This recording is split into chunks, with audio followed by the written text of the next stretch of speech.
Right. Hello, everybody. Welcome to the Pre-Sunken City Tournament #1. We are getting ready for our first top 4 match. I am dragonrider, joined for our first top 4 match by Jimmycat. How are you doing today? dragonrider, I'm doing very well. Happy Saturday, happy first Saturday of April, and happy what is this? This is 2 weekends before the release of Sunken City, and we got ourselves one heck of a tournament going on. 3 matches going to be casted, 2 semifinals and a championship, and 1 bundle on the line today. And then you got another one, I believe, on Friday, correct? Yes, yeah, coming up next Friday, the 8th, there will be another tournament. But yeah, you alluded to it as well. Blizzard did give me some bundles to give away. So yeah, the winner of each of these tournaments is vying for that 60-pack bundle so that they can have some cards to keep playing in these tournaments as soon as that new set comes out. And can you give us a little bit of what kind of format are these players playing in right now? What are they actually kind of competing in for these matches? I believe, unless I am absolutely mistaken here, I believe they're playing their best of 3 standard conquest. Yes, it is. Yep. So this has just been a single elimination tournament all the way through. Matches have been really going fast all day long, and it just winner take all at this point. And we've seen conquest kind of be the standard bearer for competitive Hearthstone here and there. We've had last hero standing. We've also had specialists. We don't really talk about that last one, but standard conquest definitely for the win in this one here. And honestly, going into Sunken City, we've seen a lot of variety with the meta and everything like that. You have your popular deck classes, including some that we'll see in the up and coming matches here. But we've also seen a bunch of variety. Every single class seems to have like 2 or 3 different archetypes that players, both professional and amateur, have been able to find success with. Yeah, there kind of has been. I mean, I would say that Druid's probably still up at the top of everybody's list there, but Zoo Warlock is still a thing. Somehow, some way. I don't know how many like different iterations of it is there, but we've also seen Paladin has definitely changed here and there. Priest, somehow Dragon Priest still seems to be a mainstay once in a while. Let me see here. What else we have? Pirate Warrior, especially in the last couple of expansions, has seen some changes for both good and for bad. It's just there's a lot of variety here. If you're really interested in like the meta for Hearthstone, with Sunken City coming out with new archetypes, new keywords, the Naga class sets, it's gonna be very interesting to see how this is gonna work. And I'm very excited for it when it comes out. yeah, and actually speaking about classes, we do have not only the 3 decks that each player has brought, but it looks like the bands are in as well. So Nice. do you want to start talking about what these players have brought? We have for our top 4 match, I guess we should allude to that, but we have Spawn Almighty versus Thiago HS. And there's a little bit of overlap in the classes, but also some differences. So do you want to start talking about what these players brought? Actually, I would. I know we talked about Spawn Almighty a little bit here. I believe he brought in Beast Druid, Buff Pally, and then kind of a surprise one here, Quest Fell Demon Hunter, which I have played both Quest Demon Hunter and Fell Demon Hunter, and I'm actually kind of surprised that I actually kind of able to make it work together. But I'm not judging. I'm just the caster here on the side here. Buff Pally, I personally have seen success with plenty of times. It's definitely the staple for Paladin at the moment. Beast Druid, as you alluded to earlier in the broadcast, it also been a staple for Druid. Everyone seems to be playing, or at least has played Beast Druid at some point. And Quest Fell Demon Hunter, I will say this is kind of a surprise to me, but if it's successful and it's getting them to the finals, or to the semifinals, excuse me, I'm not going to knock it. So definitely that's the way to go in that regard. Yeah, it's like we said, Druid has kind of been all over the place. So it's interesting though that neither of these players have Kazakhstan, which I think is like kind of the big like the big baddie of the meta right now. So neither of these players opting for Kazakhstan is very interesting. But yeah, these pretty aggressive decks. Gonna see what is going to actually be coming out in these games. The Paladin and the Warrior on each side being banned. Warrior, Yep. The Warrior being banned is not much of a surprise with the aggressive decks. Warrior has a lot of removal, a lot of armor potential, so these decks deciding to ban those is not a surprise at all. Yeah, so we had the potential for some mirror matches here with both bringing in Demon Hunter and Druid in that regard. And actually, it looks like both of them. I'm sorry, Diago is bringing in the Quest Demon Hunter here. And actually, my apologies. Both, I'm just looking at the decks right now, actually, as we see fit. Both are bringing in Quest Fell Demon Hunters in that regard. So that's going to be the interesting matchup in my mind going into this one. Will we see that mirror match? Will we see the Quest Fell Demon Hunter match going into with a chance for a finals on the line here? But I would not be surprised if really when it comes to that quest, the final showdown, you just got to make sure you're the first one to achieve that quest line. Once you get that, you are basically in the prime spot. You're in a good position to make some moves and get a chance to get a win here. And we are in game here. Game number 1 is the Druid mirror match. Wow. There's a lot, not a lot going on, I should say. Not a lot going on in these first couple of turns yet, which is actually a little bit surprising. I mean, usually you think of these more aggressive decks as getting out on the board early, especially the side that has coin can usually get 2 minions out on the first turn, or at least one, and so far nothing, but Thiago coming out with a really good turn 2 here, finally being able to get something on board, and now it's going to be a matter of how Almighty responds to that. Yep, and we're just going to see Almighty trade in the Best in Shell for a nature studies there. Yeah, it was kind of a slow go for both of them at first, but Thiago with that board presence immediately. Spawn Almighty is... I'm not sure really how else he would go in this regard, because you want to find a way to at least try and reduce that board clearance. And he decides to go for the 4-2 there. Take some damage himself.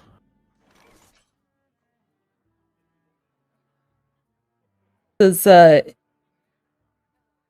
very interesting matchup because it really is so dependent on who gets on board first. But if there's an answer from the other player, then there is going to be a lot more back and forth. But yeah, right now, Spawn Almighty is really searching for something. This Mulverick might be able to do something, though. Yeah, Thiago coming in with that composition, they're basically putting the pressure on Spawn Almighty to do something.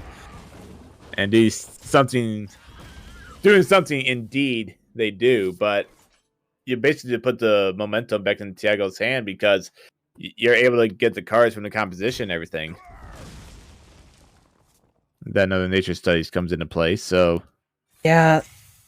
Very interesting how this board is kind of turned back around now at this point.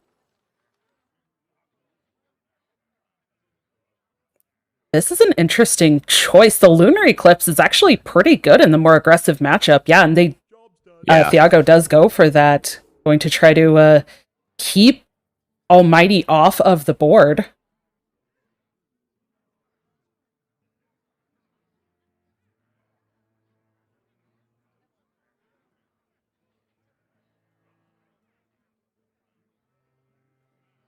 If Almighty really wanted to, they could play the 1-cost companion to bring the marsupial out and everything like that. But at this point, you're just trying to do something to stop the bleeding in this regard. as you see the Druid of the Reef come out. So I would be surprised if Tiago didn't take damage here, but I think that's the play. Do something. And I love this by Almighty too, getting out on the board, just going for it as they can, like you said, getting another cub out and taking advantage of the composting, especially with the second one being drawn too. Like, try to take advantage of it while you can. But it is interesting looking. Thiago has kind of taken a step back on the board.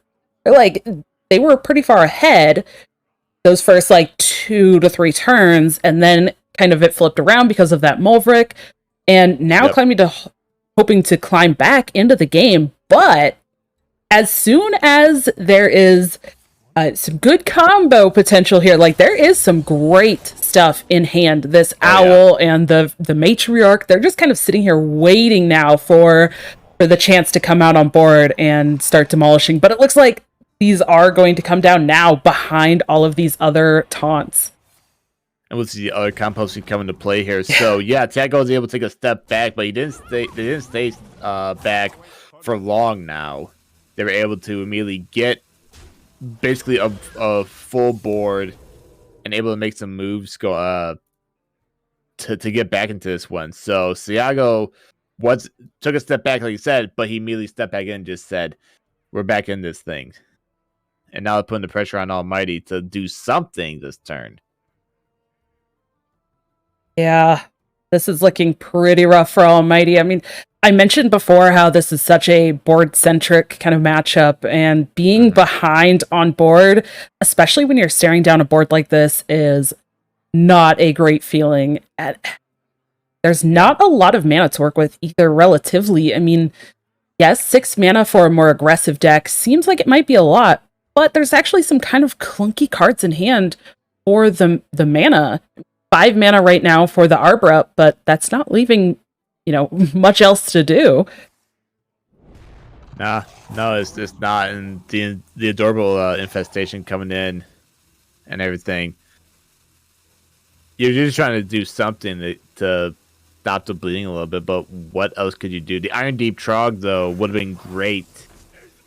Probably a little earlier with the spells and everything. But yeah, I think that just looking at it right now, and now you got a Matriarch coming into play and a Prize Fury.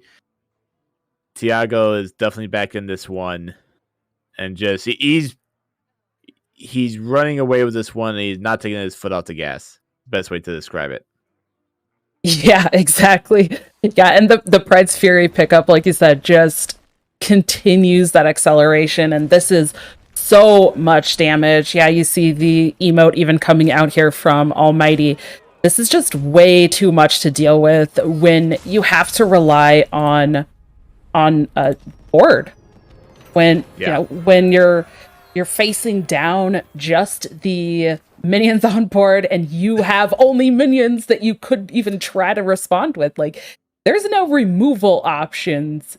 We saw the one removal option that even came out from either side was Thiago with the discovered lunar eclipse. That was it.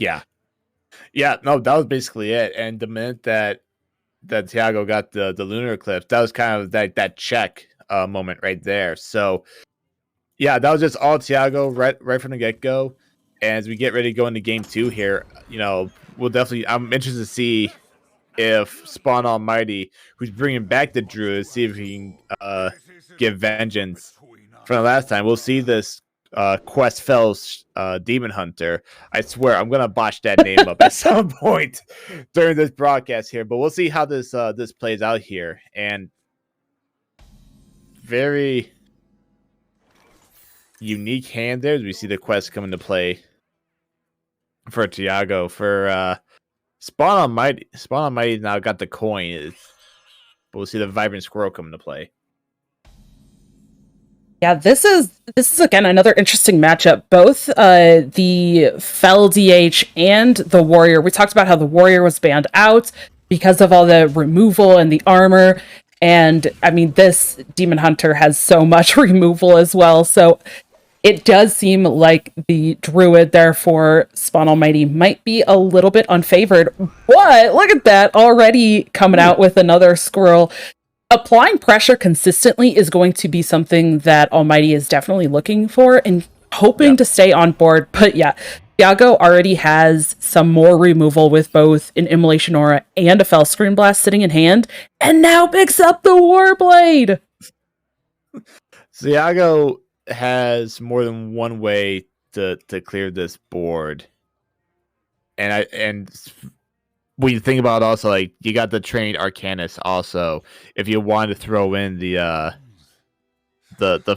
one cost fell spell right there, just to clear that board and everything. But instead of gonna go for the Warblade and just knock out one of the taunts, get some health back. So Almighty still got a fairly decent board to them. But the question is, could they do more with it? Yeah, this is going to be a matter of how wide, or rather how tall, like how healthy can Almighty make these minions to negate all of the removal that Thiago is going to be putting out. And composting is not bad. Like, if you can't get out with extra health on the minions, at least you're going to get some card draw for them being removed. Yeah. Fell Barrage will come into play here. Honestly, that was a good play there, just knocking out the 3-2 and 2-1 there. As we see another squirrel come into play. But we're going to see the war. Yeah, they're going to attack the taunt right there and just get another card for Almighty. I mean, there's still just so much. Squirrel. Yeah, like all these squirrels and all these bodies on the board for Almighty seem great. Okay, 5 health going to come down here now, and because of the Oracle, going to get that extra copy, which is fantastic. But also, Thiago has the Arcanist. It's just going to be too like this board is still just going to get removed. Yep. At least mostly. And there goes more acorns. There's so many acorns. And Almighty's going to take their first damage of the game. And that was really a good play by Thiago to clear that board, because if you didn't do anything with those minions in play, you're going to be in some deep trouble here. As Composting, Infestation, and Iron Deep Trog are the options, and it looks like Composting might be the play here for Almighty. Kind of hesitating between that and the Iron Deep Trog here.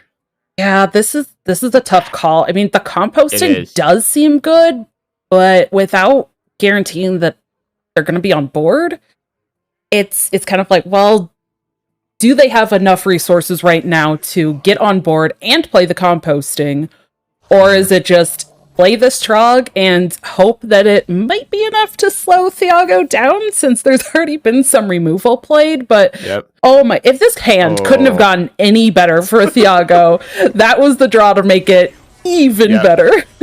Yep, that's major advantage for Thiago right there. As you see, one acorn come to play.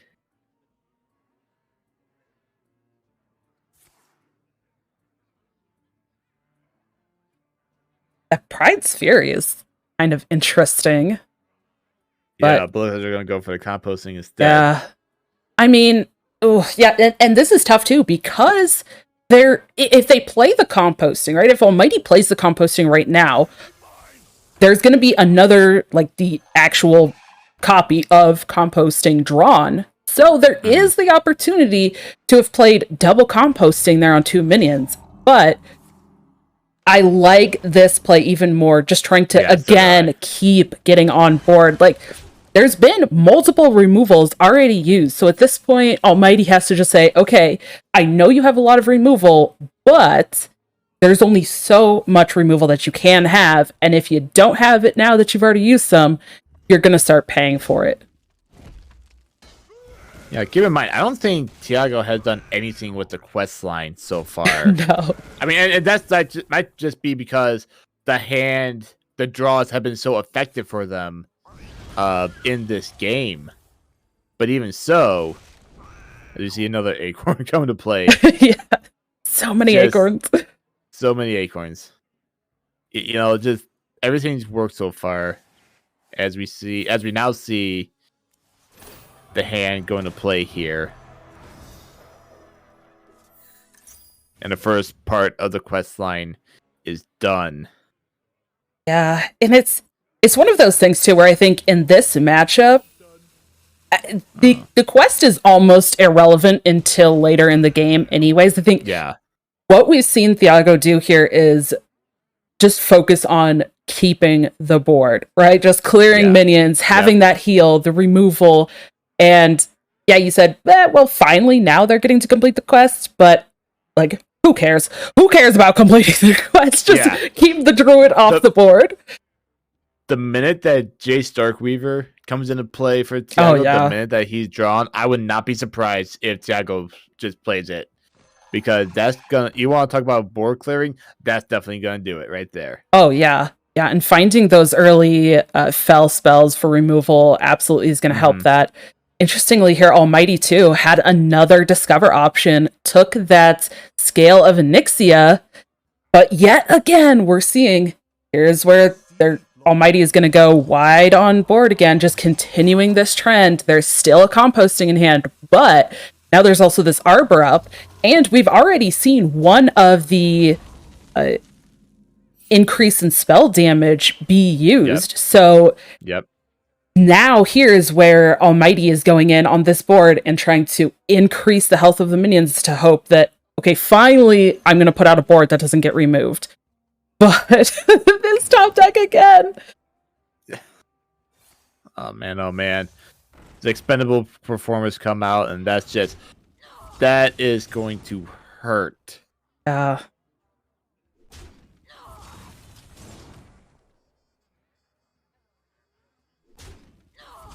be It's just hit, hero power, hit, hero power, hit, hero power.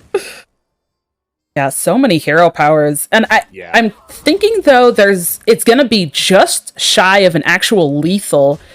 Yeah. But the fact that Thiago gets to clear so many minions off of the board as well, after Almighty has yet again applied a wide board, just Thiago is finding all of these ways to keep clearing the board. And you know, it's really unfortunate from Almighty's perspective because they have been trying so hard to keep this board. Yeah, they've been trying, but Thiago has somehow, some way, found a way to just negate that. And now with the hero power in play, with the Deadeye in play, that is going to hurt. Oh my goodness. Yeah, just shy of a lethal, but yeah, that is a huge hit to face. The momentum has switched over to Thiago just like that. And let me double check this list here, because is this the only copy of the Fellfire Deadeye? It is. There's only a single copy of the Deadeye. So this could be a chance for Almighty to clear that. There is also only the one performers. So now Almighty has seen that combo be used. It wasn't enough for a lethal. So is there a way now? This is interesting too. The Iron Bark here being picked up for Almighty does give a chance to try to put a big taunt on the board and maybe make it difficult for Thiago to actually push through. I think, though, like you mentioned earlier, that Jace being picked up is going to be the absolute savior for Thiago. Yeah, the minute that Jace comes into play, just because of the ability that it can do, the damage it can cause, the minute that it comes out, that's checkmate right there. Yeah. Yeah, and here it is. Try to build up a big taunt, remove that one minion, the Deadeye, the potential, because it's not even just a Deadeye. Like, that card has just so much potential with the combo of like performers.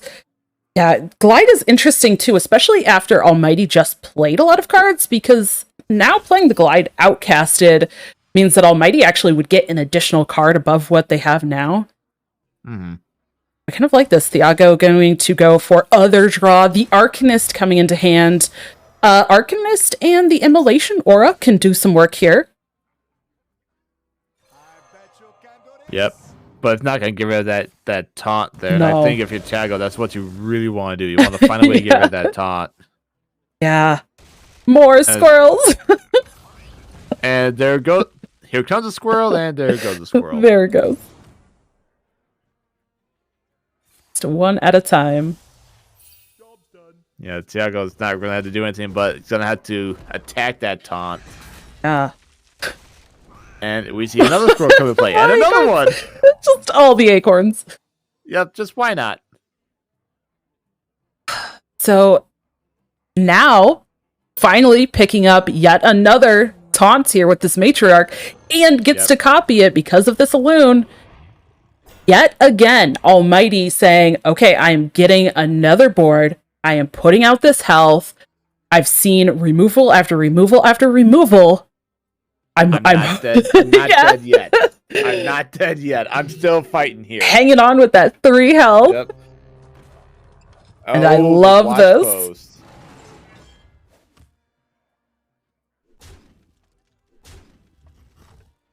It's the only copy of Watch Post, so it's the only one in there. But it might actually do a lot of work here. I mean, especially, we have this caster vision, we could see this hand, but 4 of the 5 cards are spells, and still no Jace. Still no Jace. Still no Jace either. Still no Jace. Do you play that 2-cost outcast card? Oh yeah, that's. Oh. This is looking. This game has really gone back and forth. Yeah. Okay, I beam. But where do you send it? I think is the big issue for Thiago, because it's not gonna matter though, because you're still getting.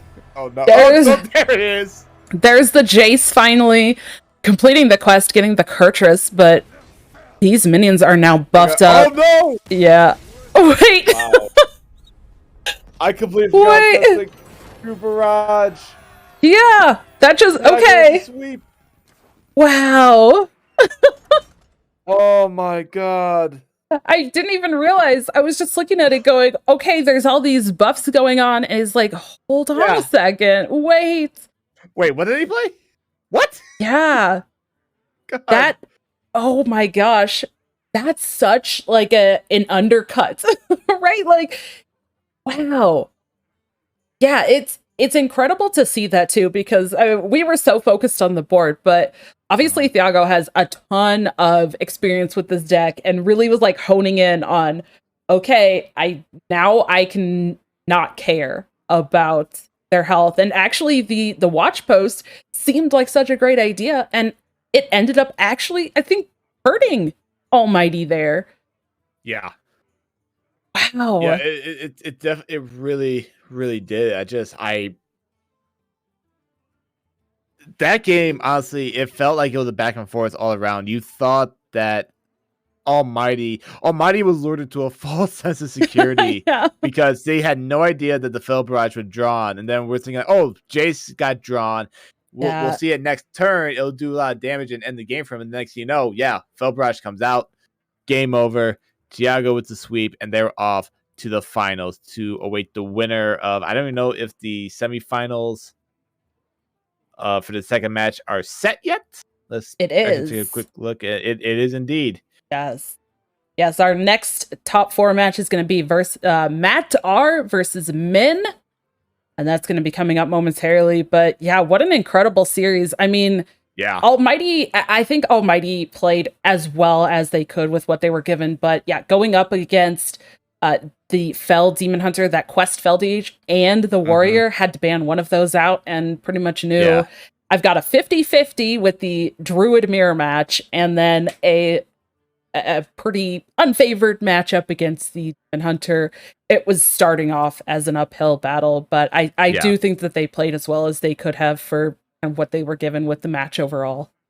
Oh, absolutely. They Almighty played a heck of a match. Both matches, honestly. It's just that second match they had to be feeling so good about themselves and everything like that, and just to end it like that is just it's rough. It's rough, but kudos to Almighty for making it to the semifinals and everything, and hopefully they'll be back for the next tournament on Friday. Yes, absolutely. And again, congrats to Thiago for making it into our finals. We will see more from them again in a little while, but thank you as well, Jimmycat, for joining me for this first match. And for anybody watching on the YouTube video, we will have all of Jimmycat's information in the description below, so you can find more from him, and hope to find more from you in the future and see what else we can do. Yeah, dragonrider, it was great to be working with you and everything like that. I wish you the best of luck in your tournaments and everything, and hopefully we get to cast again in the future. Thank you so much.